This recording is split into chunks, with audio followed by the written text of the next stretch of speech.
Have you ever seen a headline like stock market crashes, trillions wiped out in a single day, and thought, wait a second, where did all that money go? Did it just vanish into thin air? Did someone secretly take it? Or is money like energy, never created or destroyed, just moving from one person to another? That's exactly what we're going to break down today. And trust me, by the end of this video, you'll finally understand what those scary headlines really mean. Hi, I'm David, and on this channel, I explain complex money topics in the simplest way possible so you can get smarter about money without all the confusing jargon. All right, let's start with the basics. When people say the stock market is worth $30 trillion or it fell from $40 trillion, what does that number even mean? It all comes from something called market capitalization or market cap. Here's how it works. Take a company. Let's say Apple. Apple's stock trades at a certain price per share. For example, $150. Now, Apple has about 16 billion shares floating around. If you multiply $150 times 16 billion, you get Apple's total market cap. That's how people say Apple is worth over $2 trillion. But here's the catch. That number is based on the last trade. If someone buys a single Apple share at $150, we assume all 16 billion shares are worth $150 each. It's like if you owned a house on your street and one house nearby sold for $500,000. Suddenly everyone says, all houses here are worth $500,000. Even if none of the other owners are selling, the assumed value changes just because of that one sale. The stock market works the same way. Millions of shares are being traded every single day. Prices are always changing because buyers and sellers are constantly negotiating. Think of it like a giant auction. Buyers are shouting, I'll pay $100. Sellers are shouting, I'll only sell for $105. When they meet in the middle, a trade happens, and that becomes the new price. Now multiply that across 500 companies in the S&P 500 with billions of shares trading daily. Add them all up and you get the total value of the stock market. Here's where the confusion begins. That $30 trillion stock market value is not piles of cash sitting in a vault. It's just a mathematical estimate based on the most recent prices. In reality, only a tiny fraction of shares trade each day. For example, Amazon has about 9 billion shares, but on an average day, maybe 50 to 75 million trade hands. That's less than 1% of the total. So if suddenly everyone tried to sell at once, the price would collapse. There wouldn't be enough buyers at the last price.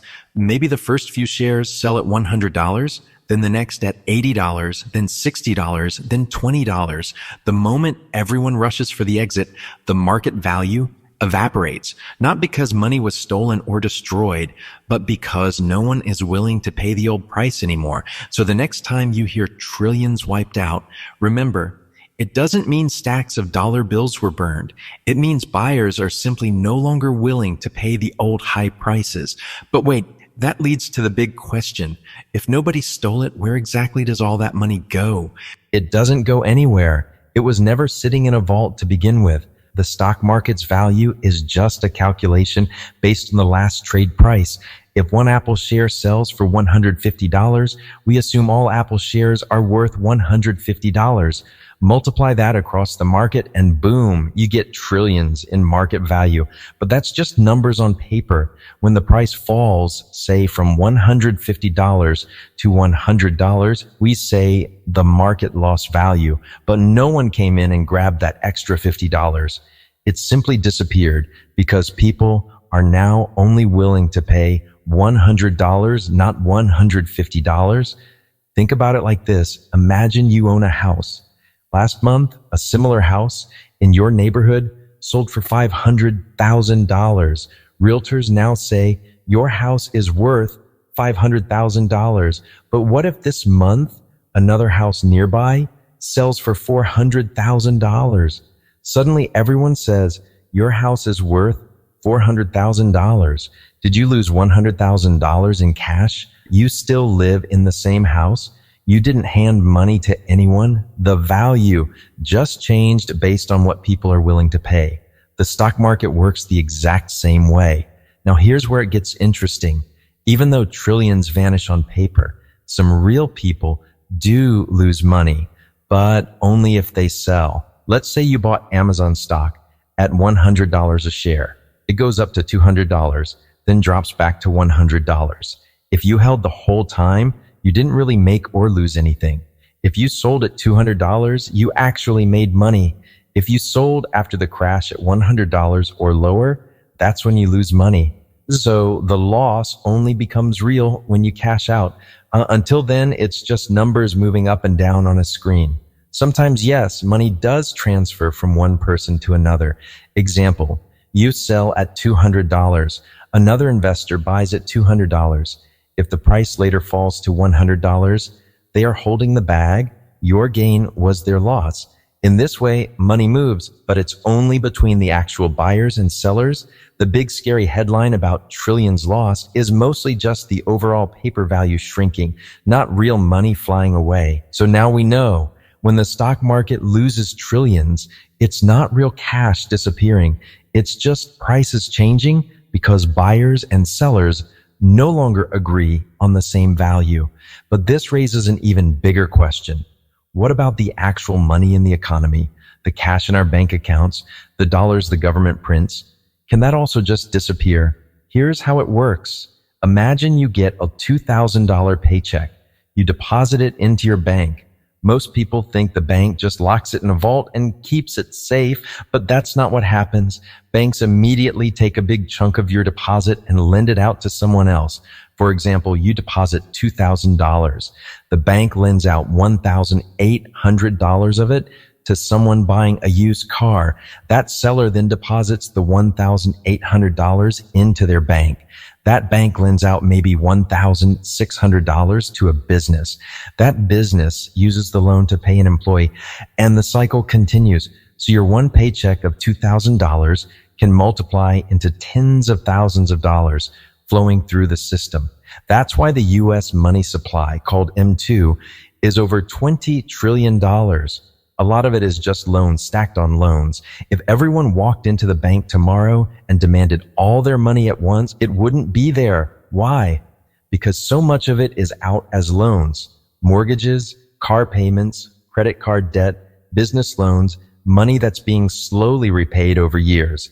The banks don't have the actual $20 trillion sitting around. That's why during financial panics, governments and central banks step in. Without support, the system could collapse because the money isn't physically there. So how does money get destroyed? Let's say someone defaults on their loan. They borrowed $50,000 to start a business, but the business fails. They can't pay it back. That $50,000 doesn't just magically float around anymore. It literally vanishes from the money supply. Multiply that by millions of defaults during a recession, and suddenly the economy has less money in circulation. That's why crashes often feel so painful. Not only are asset values falling, but actual money is shrinking too. Think of the money supply like balloons being blown up. Every time banks issue loans, it's like adding more air. The balloon gets bigger, but when loans are paid off or defaulted, air is let out. If too much air escapes too quickly, the whole balloon deflates and the economy shrinks. Here's the key difference. Wealth is the real stuff. Homes, businesses, skills, factories, food, technology. Money is just the tool we use to trade that wealth. That's why wealth can grow over time. Humans invent new things, build more, create better systems, but money can expand or shrink much faster, depending on lending, spending, and central bank policies. So let's tie this all together. When the stock market loses trillions, it's mostly values shifting, not money disappearing. Real losses happen only when you sell at the wrong time. And yes, even money itself isn't as solid as it looks. It can be created through loans, and it can disappear when debts go unpaid. That's why, in the short term, wealth and money can both be created and destroyed. But in the long run, as humans build and innovate, true wealth tends to grow. And that's the key lesson.